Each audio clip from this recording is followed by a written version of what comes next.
They changed the nature of life for the ancient Romans on 2 continents and for the pre-Incas on a 3rd. Water made all the difference. Sam Ford reports something like that is happening now in Bell, Oklahoma.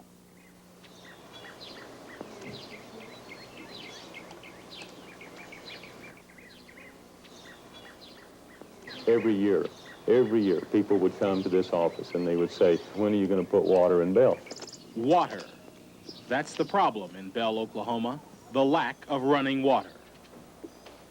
Ross Swimmer is a banker, lawyer, and 1/4 Indian who is chief of the Cherokee Nation. My answer to them had to be, there is no way that we can do anything in Bell, given the status of the land, given the amount of federal money that we have to spend on these kinds of projects, and I just didn't have an answer for them. For years, he has agonized over Bell, a hilly rural place in northeastern Oklahoma, which, like parts of Appalachia, has been dying slowly. Bell is a small, predominantly Indian community with high unemployment and all the other problems most Indian communities have in America. It was one of those areas described as one of the poorest in America, and something simply had to be done to bring these people out of poverty. The chief decided to try something, use the limited federal funds to buy the materials for a construction project, and let the people of Bell volunteer their labor. The idea came from Hal Williams of the Institute of Man and Science, a foundation that tries to save dying communities. It was a community that the general public has written off, kind of a classic case of saying that here we have some people who are poor, and therefore they must be dumb, lazy, or generally incompetent, and they have to wait for the government or somebody to hand them a goodie. And it was the perfect kind of a setting to show that all of that kind of stereotype is absolutely nonsense. Last May, the call went out for volunteers to help build the pipeline. The response was positive and nearly unanimous. On this water project, each committee member has 10 families, and each family will work 2 miles on this water line. Last June, the tribe brought in a professional to instruct the volunteers on just how a pipeline is put together. When it passes that cutoff, well, you turn this cutoff off, you pull your tool off, and your tap is made. The water line, which will start in this area and go all the way through the community and serve many of the families that have been without water for years and years.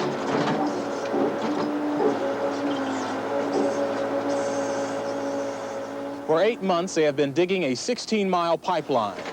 Now, with the end of their labors in sight, with the coming of the pipeline, many of these people will have water, indoor plumbing, and decent housing for the first time.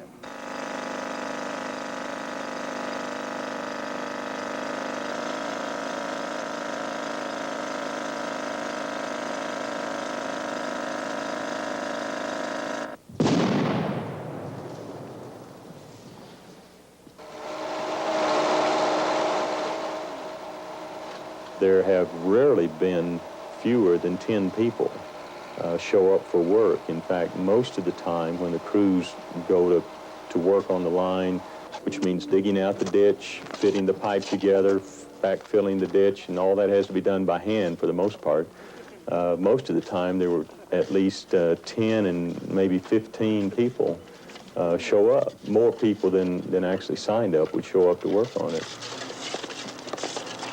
Woodrow McQuistion and his Cherokee wife are going to get one of those new homes. He's worked every mile of the pipeline. I believe in just the knowledge of knowing that people can still help each other in place of just big me and little you. Like about 99% of the world has got to where anymore they say, big me and little you. I got mine, you go get yours.